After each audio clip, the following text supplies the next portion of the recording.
Hey, what's up guys? Welcome to my weapon refinery review. Today we're going to be taking a look at the newly refines for Hana, Peri, Cain, and Abel.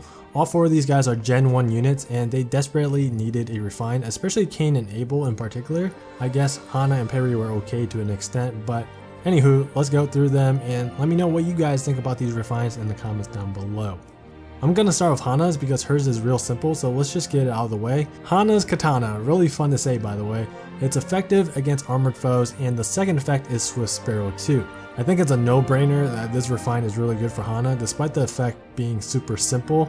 I've always thought of Hana as a Generation 1 Carla. You know, glass cannon with great offenses, 35 attack and 36 speed. Her stats held on for a long time. They actually still hold up today, but these new armor units are just so difficult to one-round KO nowadays without an armor slayer. With that said, Hana's katana allows her to become this anti-armor unit, while the Swift Sparrow effect helps her retain her status as this glass cannon assassin that can one-round KO a plentiful amount of non-blue and non-armor matchups. Now, this weapon doesn't really change her builds that much. She can still run the same builds that she ran before. However, because she has innate Swift Sparrow in her weapon now, her speed is going to be all taken care of. She now has a bit more flexibility in her A and seal slot, as she won't have to force herself to run a speed boosting skill for the most part. I think Sturdy Impact is the skill to look for in her A slot.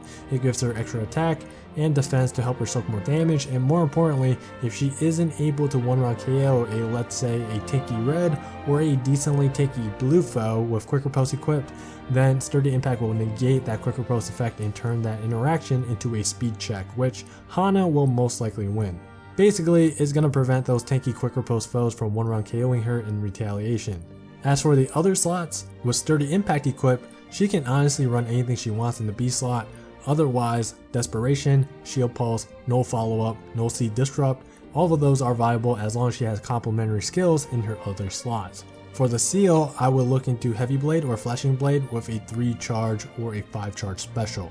Now keep in mind that you don't have to refine Hana's katana with the effect refine. I think there is some merit in refining it with defense or resistance if you're one of those dedicated Hana users that want to use her as a distant counter baiter with No Seed Disrupt. Overall, it's really simple and effective, really nice refine. If I had a sword ranking list, this refine would definitely help bump Hana up a lot above her competitors. Next up is Peri and her lance. It accelerates special trigger by 1, and the second effect is a slightly weaker sealed falchion effect. I kinda like this weapon. I think it really fits her Gale Force builds, which are the most common builds on Peri, especially in Ether raids. Since her special cooldown is accelerated by 1, this means that with Heavy Blade equipped in the seal slot, she can proc Gale Force on ranged foes or any foes that cannot counterattack, which is important if you're someone who uses Peri on AR offense. It was possible to do this already with a Slaying Lance, but now with Peri's Lance, let's say she procs Gale Force on a melee foe or a foe that can counterattack, then Peri's gonna drop below 100% and gain those +4 combat stats, which will make her stronger post Gale Force. Also, this weapon is great to use in Ether raids during Anima season when Dumas are present on defense teams. Duma's Upheaval deals 7 damage at the start of turn 1, which will instantly give Peri all of those extra stats. As for builds, Peri is pretty straightforward if she's running a Gale Force build. It's Fury, Brazens, Life and Death, Swift Sparrow, or attack speed solo in the A slot, probably Desperation in the B slot, and Heavy Blade Seal. Overall, it's a great refine, excellent for Ether Raid's offense if you are someone who prefers using Gale Force Horsies as your way to tackle defense teams. Alright, for the last two, I'm just going to talk about them together because Abel and Cain's refine are exactly the same. They gain 2 points in attack and defense for every ally within 2 spaces of them, and it caps at +6 for each stat.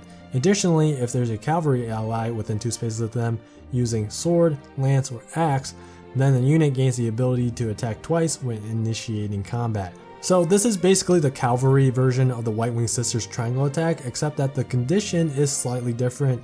In some ways, it's easier to proc in the sense that Bull Blade and Panther Lance only requires 1 cavalry ally within 2 spaces of the unit, whereas the White Wing Sisters requires at least 2 flyers.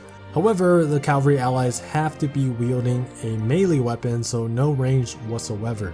That makes their weapon a little bit more difficult to proc if they are put in an AR defense team. I mean, otherwise you could have just set up the condition with a Brave Lyn or Fire Sweep or something like that.